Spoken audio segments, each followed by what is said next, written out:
तो hello students and welcome back in my new video. तो students आज हम करने वाले हैं class 10 carbon and compound. Class 10 का एक बहुत इंपॉर्टेंट चैप्टर है जिसका नाम है कार्बन एंड कंपाउंड। तो आपको पता होगा इस चैप्टर काफ़ी इंपॉर्टेंट है और इससे काफ़ी मार्क्स के काफ़ी क्वेश्चंस भी आते हैं सीबीएसई के तरफ से। तो स्टूडेंट्स हम इस चैप्टर को चलिए शुरू करते हैं। तो सबसे पहले हम जानते हैं कि कार्बन है क्या। तो स्टूडेंट कार्बन और कुछ नहीं बस एक नॉन मेटल है। It is like a gas. ये स्टूडेंट्स ये एक नॉन मेटल है और जिसका मास नंबर स्टूडेंट्स 12 है। मास नंबर 12 इसलिए क्योंकि स्टूडेंट्स इसका जो न्यूक्लियस होता है न्यूक्लियस उसमें 6 प्रोटॉन्स प्लस 6 न्यूट्रॉन्स रहते हैं। ठीक है स्टूडेंट्स, इसमें 6 प्रोटॉन प्लस 6 न्यूट्रॉन रहते हैं, इसलिए इसका जो मास नंबर है वो 12 है। अब हम बात करते हैं इसके एटॉमिक नंबर की। तो इसका एटॉमिक नंबर 6 है। एटॉमिक नंबर 6 इसलिए है क्योंकि इसका अगर ये न्यूक्लियस है तो न्यूक्लियस के बाहर ये जो शेल्स होते हैं स्टूडेंट, तो यहाँ पे एक ये समझिए यहाँ पे एक इलेक्ट्रॉन है और यहाँ पे एक इलेक्ट्रॉन, और बाहर वाली जो सबसे आउटर मोस्ट शेल होती है उस पर 4 इलेक्ट्रॉन्स और होते हैं। तो स्टूडेंट्स टोटल 6 इलेक्ट्रॉन्स होते हैं, इसलिए इसका एटॉमिक नंबर भी 6 होता है। तो होप आप सब समझ गए होंगे। तो हम अब इसके साथ आगे बढ़ते हैं। और स्टूडेंट्स अगर आपको इस चैप्टर के इन नोट्स की अगर आपको ज़रूरत हो तो मुझे कमेंट में बताइए, मैं इसका लिंक डिस्क्रिप्शन में ज़रूर और कमेंट सेक्शन में भी दे दूँगा। तो स्टूडेंट्स हम सबसे पहले जान लेते हैं इसकी इलेक्ट्रॉनिक कॉन्फ़िगरेशन क्या होता है। तो स्टूडेंट्स इसका जो पहले अंदर का जो शेल होता है न्यूक्लियस के जस्ट बाद का जो शेल होता है उसमें 2 इलेक्ट्रॉन्स होते हैं और इसका जो आउटर मोस्ट शेल होता है उसमें 4 इलेक्ट्रॉन्स होते हैं। ठीक है स्टूडेंट, ये हमने बात कर ली इसकी। तो अब हम अगर आगे बढ़ें तो आगे बढ़ते हैं हम। तो अब हम बात करते हैं कि वाई कार्बन, हम कार्बन के बारे में ही क्यों पढ़ रहे हैं। ऐसे तो बहुत सारे नॉन मेटल्स हैं, ऑक्सीजन है, हाइड्रोजन है, नाइट्रोजन है, इनको हम क्यों नहीं पढ़ रहे हैं, सिर्फ हमने ऑक्सीजन को ही क्यों लिया। इसके पीछे स्टूडेंट्स कार्बन इसके पीछे एक इम्पॉर्टेंट रीज़न है। तो हम समझते हैं कि why carbon is important for us. तो स्टूडेंट्स जैसे आपके न्यूट्रिएंट्स होते हैं, आपके फ्यूल्स होते हैं, प्लास्टिक होता है, प्लांट होता है, एनिमल होता है, यहाँ तक लिविंग मॉलिक्यूल्स जो होते हैं, नॉट मॉलिक्यूलर, लिविंग मॉलिक्यूल्स जो होते हैं, उन सब में कार्बन इज़ प्रेजेंट, उन सब में कार्बन होता है। यस स्टूडेंट्स, आपको ये बात सुन के थोड़ी सी हो सकता है हैरानी हो कि अरे फ्यूल्स में कैसे कार्बन होगा, अरे प्लास्टिक में कैसे, अरे प्लांट्स में कैसे होगा, प्लांट्स और एनिमल्स में कैसे होगा। लेकिन students it is true, plants में भी कार्बन होता है। फॉर एग्जांपल आप कार्बन डाइऑक्साइड लेते हैं तो कार्बन और ऑक्सीजन का ही तो वो होता है, कार्बन और ऑक्सीजन मिलते हैं ना, तभी तो कार्बन डाइऑक्साइड छोड़ता है। या फिर प्लांट्स कार्बन डाइऑक्साइड लेते भी हैं दिन के टाइम, आपको पता ही है सबको। तो वही बात है, इसीलिए कार्बन डाइऑक्साइड बहुत इंपॉर्टेंट है हमारे लिए। चलिए अब हम आगे बढ़ते हैं। How carbon is unique. अब ये बात हो गई कि अच्छा सर, अगर कार्बन सब जगह प्रेजेंट है, ऐसे तो ऑक्सीजन भी बहुत जगह प्रेजेंट है। और मैं कहूँगा बिल्कुल आप सही कह रहे हैं, ऑक्सीजन लेकिन कार्बन ही है। तो कार्बन क्यों यूनिक है। देखिए कार्बन के पास बहुत सारी प्रॉपर्टीज़ पाई जाती हैं, उनमें से एक प्रॉपर्टी होती है जो कि हम आपको आगे चल के बताएंगे। तो कार्बन क्या करता है, carbon large number of compounds को फॉर्म कर सकता है। कार्बन इतने कंपाउंड्स फॉर्म कर सकता है, देखिए मैंने लिखा भी है, कार्बन इतने कंपाउंड फॉर्म कर सकता है जितने बाकी एलिमेंट्स मिल के भी नहीं कर सकते। यस स्टूडेंट, कार्बन अकेला इतने कंपाउंड फॉर्म कर सकता है, एक इतने कर सकता है कि आप सोच भी नहीं सकते, और इतने कर सकता है कि मोर देन मिलियंस कंपाउंड्स वो फॉर्म कर सकता है। सोचिए, जितने बाकी एलिमेंट मिल के नहीं कर सकते उतना ये कार्बन अकेले कर लेता था। जब वो अकेले इतना कैपेबिलिटी रखता है तो इसके बारे में ऑफकोर्स हमें कुछ इससे तो फिर हमें ज़रूर पढ़ना चाहिए ऐसा क्यों है।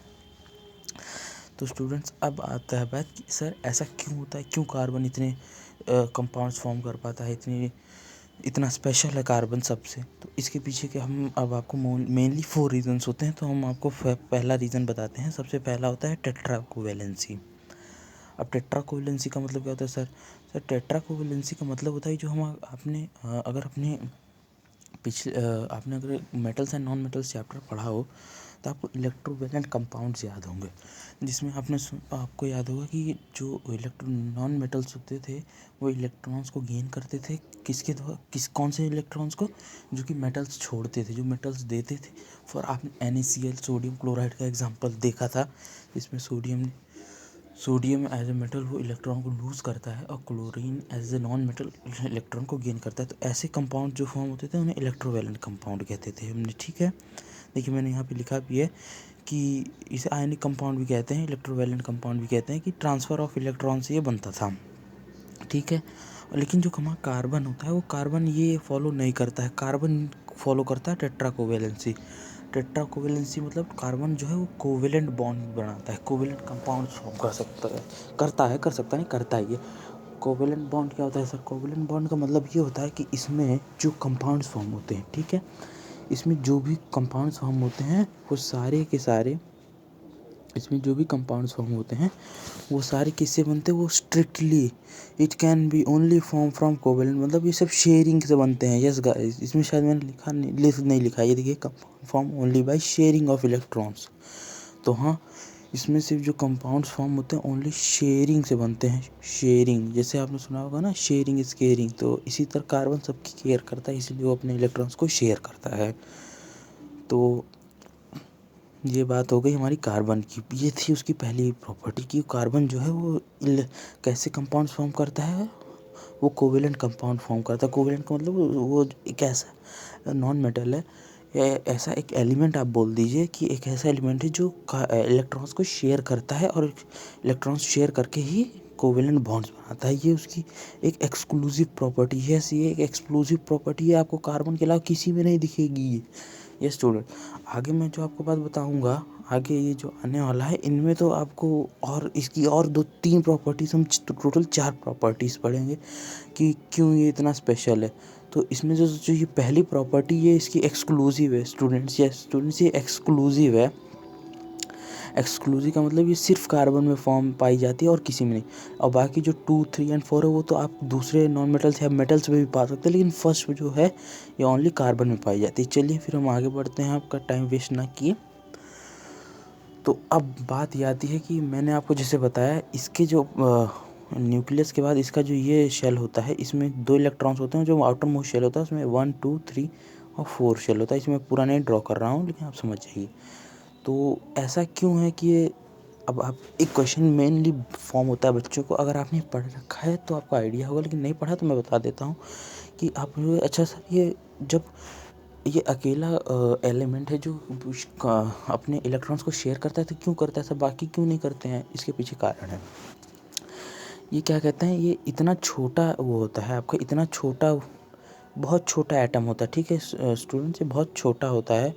ये जो इतना छोटा होता है कार्बन कि इसके पास इतनी पावर नहीं है कि इसके पास बाहर सेल में 4 इलेक्ट्रॉन्स हैं, ठीक है। तो अगर 4 इलेक्ट्रॉन्स को ये लूज़ कर देगा तो इसे बहुत पावर चाहिए, एक्सट्रीम पावर चाहिए। इसे देखिए यहाँ पे लिखा भी है मैंने कि this will require the expenditure of large amount of energy which is nearly impossible for a small atom like carbon, ठीक है स्टूडेंट। जैसा मैंने आपको बताया कि कार्बन जैसे छोटे एटम्स के लिए इतनी सारी एनर्जी रिक्वायर रहती है, इतनी एनर्जी को बनाना है जिससे वो 4 इलेक्ट्रॉन्स को लूज़ कर सकें, वो उनके लिए नामुमकिन है। इसलिए ये लूज़ तो कर नहीं सकते, ये बात ख़त्म हो गई। तो आप कहते हो सर अच्छा लूज़ नहीं कर सकते तो 4 गेन कर लें, तो इनका ऑक्टेट होता है ना। आप पूछेंगे सर 4 लूज़ क्यों करें? लूज़ करेंगे तो लूज़ कर देंगे तो ड्यूप्लेट इनका कंप्लीट हो जाएगा, एटम जो है स्टेबल हो जाएगा। और अगर गेन कर लेगा तो भी ऑक्टेट इसका पूरा कंप्लीट हो जाएगा, तो भी एटम स्टेबल हो जाएगा। इसलिए गेन लूज़ की हम बातें कर रहे हैं, कंफ्यूज नहीं होना आपको।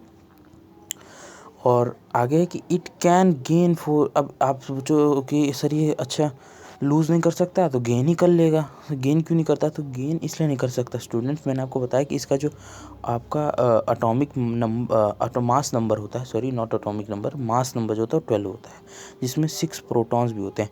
अब प्रोटॉन्स आपने पढ़ा हो तो प्रोटॉन्स रिप्रेजेंट करते हैं पॉजिटिव चार्ज को, ठीक है। Protons is equal to positive charge, और इलेक्ट्रॉन्स आपके रिप्रेजेंट करते हैं स्टूडेंट्स नेगेटिव चार्ज को। तो एक पॉजिटिव चार्ज ही एक नेगेटिव चार्ज को अपनी तरफ अट्रैक्ट करके रखता है। फॉर सपोज़ कि अगर एक पॉजिटिव चार्ज है तो एक नेगेटिव चार्ज को अपनी तरफ अट्रैक्ट करके रख सकता है।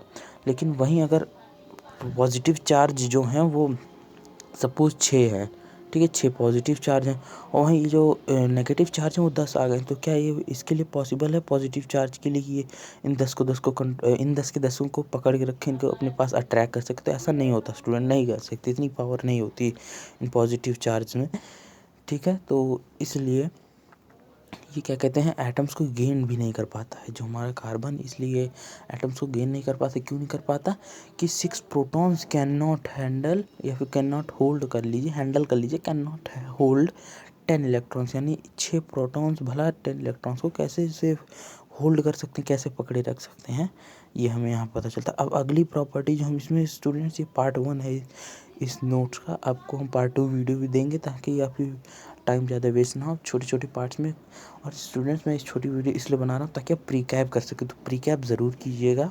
जो मैं आपको पढ़ाऊँ उसे आप हो सके तो आप लिख लीजिएगा अपनी कॉपी में, काफ़ी दिखा रहा हूँ आपको, देख लीजिए। अब बात है कैटिनेशन की। सर कैटिनेशन क्या होता है सर?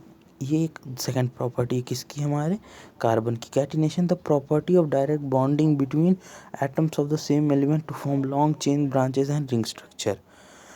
अब आप सोचेंगे सर इसका क्या मतलब है, तो मैं बता दूं आपको इसका क्या मतलब है। तो इसका मतलब ये है, चलो कोई बात नहीं, इसका मतलब कुछ, हाँ तो स्टूडेंट्स वी आर बैक। वो सॉरी मुझे कुछ मैसेज आ गया था, लेकिन कोई बात नहीं, आप उसे इग्नोर करें, हम आगे बढ़ें।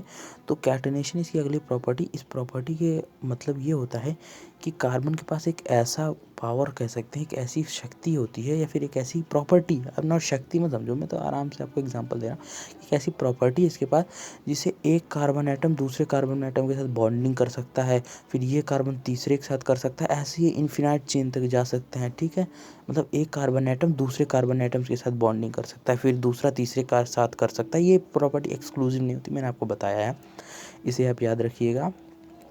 ठीक है स्टूडेंट्स, तो अब जैसे आप पूछेंगे सर कैसे, तो जैसे आपने ये होता है, ये कार्बन यहाँ से इससे वो हो गया, क्या कहते हैं, इससे इसे इसने वो कर दिया, बॉन्डिंग कर ली दोनों आपस में, फिर इसने तीसरे के साथ बॉन्डिंग कर ली, इसने चौथे के साथ कर ली, इसी तरह इसने यहाँ नीचे किसी के साथ कर ली, इसने यहाँ कर ली, और इसने ऊपर भी कर ली, इसने भी ऊपर कर ली, इसने ऐसे यहाँ ऊपर कर ली, इसने भी ऊपर कर ली। तो मतलब बॉन्डिंग कर सकते हैं, एक कार्बन एटम बाकी जितने भी एक कार्बन एटम दूसरे कार्बन के एटम के साथ बॉन्डिंग कर सकता है। और आपके ये जो कैटिनेशन है इसका मेन मतलब यही है कि ये ऐसे लॉन्ग चेन्स ऐसे, इसे लॉन्ग चेन स्ट्रक्चर है, चेन जैसे सीधी नहीं जाती, लॉन्ग चेन स्ट्रक्चर बना सकते हैं कार्बन से ऐसे बॉन्डिंग करके। और साथ ही साथ आपके ब्रांचेस बना सकते हैं, ब्रांचेस जैसे ये, फिर यहाँ से फिर ऐसे ऐसे ऐसे, फिर इधर यहाँ पे सी, यहाँ पे सी, यहाँ पे सी, ऐसा लग नहीं रहा जैसे ब्रांचेस निकल रही हो किसी प्लांट की। तो ऐसे ही जो ये वाला स्ट्रक्चर से ब्रांचेस स्ट्रक्चर कहते हैं, इसे इसे चेन स्ट्रक्चर कहते हैं। और रिंग स्ट्रक्चर मैं बता देता हूँ स्टूडेंट्स क्या होता है। रिंग स्ट्रक्चर स्टूडेंट जैसे ये एक तरह से आप साइक्लिक कोऑर्डिनेटर, साइक्लिक मतलब जो यहाँ से चालू है ऐसे, यहाँ से आया, फिर यहाँ गया, फिर यहाँ गया, फिर यहाँ गया, एक तरह से क्लोज स्ट्रक्चर जिसे आप बोलते हैं, तो ये रिंग स्ट्रक्चर होता है। तो अब हम आगे बढ़ते हैं, इस प्रॉपर्टी को कैटिनेशन कहते हैं, मैं बता देता हूँ कोई बार फिर से, तो इसे आप दोबारा से पढ़ लीजिए, आप इसकी डेफिनेशन को पढ़ लीजिए अच्छे से। मैंने इसे आपके लिए आपके लिए एक इजी लैंग्वेज में लिखा है, तो आप समझ सकते हैं। अब हम अगली प्रॉपर्टी की बात करें तो जो कि है पॉलीमराइजेशन। स्टूडेंट्स पॉलीमराइजेशन क्या, देखो स्टूडेंट्स पॉलीमराइजेशन और ये जो आपका होता है ये कैटिनेशन, इनके बीच स्टूडेंट्स को बड़ी कन्फ्यूज़न होती है। तो स्टूडेंट्स आपको इसके बीच कन्फ्यूज़न नहीं पैदा करनी, मैं आपको बताता हूँ दोनों में क्या अंतर है। अब इसमें क्या होता है कि लॉन्ग चेन मॉलिक्यूल फॉर्म करने की प्रॉपर्टी होती है। आप कैसे पूछो सर ये क्या होता है, तो मैं आपको बताता हूँ।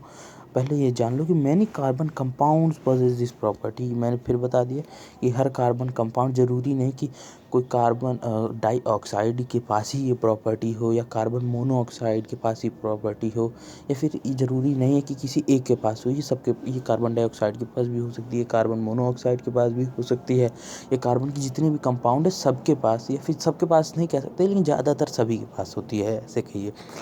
अब इसका मैं आपको देखो डेफिनेशन पढ़ता हूँ, फिर आपको समझाता हूँ कि इसका मतलब क्या होता है, ताकि आपको भी थोड़ा थोड़ा समझ आना चालू हो जाए। ये थोड़ा सा दिमाग लगाएंगे तो समझ। The process in which many small unit compound called monomer get linked with each other to form long chain compound called, ये यहाँ पे अब लिखा नहीं, मैं बता दूँ यहाँ पे पॉलीमर्स होगा। ठीक है स्टूडेंट, यहाँ पे पॉलीमर्स होगा। ठीक है, तो हाँ यहाँ पे पॉलीमर होगा। ठीक है स्टूडेंट, तो इसका मतलब पॉलीमर, पॉलीमराइजेशन भी आप कह सकते हैं, या पॉलीमर बात एक ही होती है, कपड़ा नहीं है ये पॉलीमर, ये यहाँ पे बात की जा रही है। तो इस बात का मतलब यहाँ पे ये होता है कि जो छोटे छोटे कार्बन के अकेले, एक सपोज ये कार्बन एटम अकेला है। ठीक है स्टूडेंट, जैसे मैं आपको यहाँ पे एग्जांपल भी दिए हैं मोनोमर्स के एग्जांपल, जैसे ये देखिए, ये सपोज कीजिए ये 2 कार्बन थे, ये अपना 2 अकेले थे, यहाँ पे इन्हें 2 और कार्बन के एटम मिल गए, तो इन दोनों ने आपस में क्या कर लिया, बॉन्डिंग कर ली। जब इन दोनों ने आपस में बॉन्डिंग कर ली तो इन्होंने क्या बना दिया, सी सी सी सी, ऐसा एक ring structure, long chain ring structure बना लिया। ठीक है स्टूडेंट्स, ऐसा हो सकता है। सिंगल बॉन्डिंग कर सकते हैं कार्बन, डबल बॉन्डिंग भी कर सकते हैं आपस में, ऐसे ऐसे। ठीक है स्टूडेंट्स, तो ये है। और जैसे आपको मैं आगे इस चैप्टर में, अभी आप इतना ही समझे, जैसे ये जो फार्मूला ये यहाँ पे ये बना, ये ईथीन का है। जैसे अब इसे पॉलीथीन, पॉलिस्टर, पॉलीस्टर का भी होता है। पॉलिस्टर का आपको मैं बाद में बताऊंगा, इसमें शायद मैंने अभी ड्रॉ नहीं किया है। तो पॉलिस्टर का मेरे पास अभी स्टूडेंट्स पेंसिल नहीं, तो मेरे वो हाथ से ड्रॉ करना पड़ रहा है, तो सब स्टूडेंट्स से थोड़ा हार्ड है इस पे पॉलिस्टर का फार्मूला लिखना। मैं आपके लिए अगले नोट्स वीडियो में इसे इंक्लूड कर दूंगा, आप चिंता मत कीजिए। क्या पार्ट 2 वीडियो, इस वीडियो के पार्ट 2 में। और लास्ट टॉपिक में हम बढ़ें, तो स्टूडेंट्स आप समझ गए। अगर आपको ना समझ आया तो आप मुझसे बोलिएगा, मैं इसे सेकंड पार्ट में इसे दोबारा से समझा दूंगा, कोई बात नहीं है। ठीक है स्टूडेंट्स, तो चलिए हम आगे बढ़ते हैं। तो अब हम बात करते हैं आइसोमेरिज्म के बारे में। Compounds having same molecular formula but different structural formula are called isomers. ठीक है स्टूडेंट्स, अब इसका क्या मतलब है सर, मतलब मॉलिक्यूलर फार्मूला, जो मॉलिक्यूलर फार्मूला होगा वो कंपाउंड्स का अलग हो सकता है, लेकिन जो उनका स्ट्रक्चरल फार्मूला होगा वो सेम होता है। इस प्रॉपर्टी को कहते हैं आइसोमर्स। फॉर एग्जांपल, जैसे आप लिखो, आपने पढ़ा होगा C4H10, रुकिए 2 मिनट। हाँ, अब C4H10 इसे आप कैसे लिख सकते हैं सर, इसे आप 1 2 3 और ऐसे 4। ठीक है, C4H10 1 2 3, जैसे यहाँ पे लिखा है, मैं ड्रॉ नहीं कर सकता इसे, तो जैसे यहाँ पे ये लिखा है देखिए C4H10। ठीक है, ये ब्यूटेन का फार्मूला है। और साथ ही साथ अगर ध्यान से देखें, आप गिन लीजिएगा, ये N लग रहा है लेकिन ये H है। और साथ ही साथ इसे ऐसे भी लिखा गया है, मतलब केमिकल मॉलिक्यूलर फार्मूला दोनों का अलग हो सकता है, लेकिन जो स्ट्रक्चरल है, जो देखने में स्ट्रक्चर जैसा फार्मूला, वो दोनों का सेम, मतलब लिखा उन्हें एक जैसा ही जाता है। स्ट्रक्चरल फार्मूला लिख उन्हें एक जैसा सकते हैं। जैसे इसमें भी C4 है, 3A4, 10 H10 है, उसी तरह इसमें भी C4 है, H10 है। लिखा भले ही एक जैसा ही गया हो, फार्मूला भले एक हो, लेकिन उनका जो मॉलिक्यूलर फार्मूला है वो अलग अलग होता है। होप आपको इस वीडियो में जो जितना मैंने पढ़ा है आपको समझ जाए। जो आपको ना समझ आया हो आपसे कमेंट करके मुझे बता सकते हैं। और आपको अगर इस नोट का आपको इन नोट्स की अगर आपको लिंक चाहिए तो मैं वो भी आपको कहने पे डिस्क्रिप्शन पे डाल दूँगा। तो ठीक है, फिर इस वीडियो के लिए इतना ही। Thanks for watching.